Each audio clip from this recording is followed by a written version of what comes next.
Ang pamumuhay sa banal na espiritu.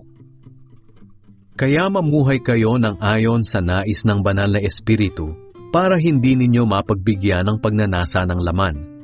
Sapagkat ang ninanasa ng laman ay laban sa nais ng espiritu, at ang nais ng espiritu ay laban sa ninanasa ng laman.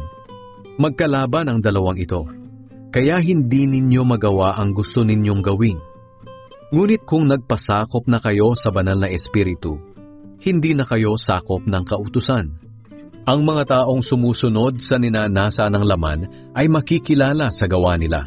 Sexual na imoralidad, kalaswaan, kahalayan, pagsamba sa mga Diyos-Diyosan, pangkukulam, pagkapuot, pag-aaway-away, pagkasakim, pagkagalit, pagkakawatak-watak, pagkakahati-hati, pagkainggit, paglalasing, pagkahilig sa kalayawan, at iba pang kasamaan.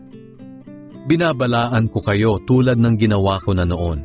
Ang mga namumuhay ng ganito ay hindi mapapabilang sa kaharian ng Diyos. Ngunit ito ang bungang makikita sa taong namumuhay sa kapangyarihan ng banal na espiritu. Pag-ibig, kagalakan, kapayapaan, pagtitiis, kabutihan, kagandahang loob, katapatan, kahinahunan, at pagpipigil sa sarili.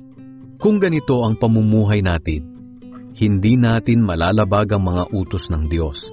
Ipinako na ng mga nakay Kristo ang pagnanasa at masasamang hangarin ng kanilang laman doon sa krus. At dahil nga namumuhay na tayo sa kapangyarihan ng banal na espiritu, magpatuloy tayo sa patnubay nito. Huwag tayong maging mapagmataas. Huwag nating galitin ang ating kapwa at iwasan ang inggitan.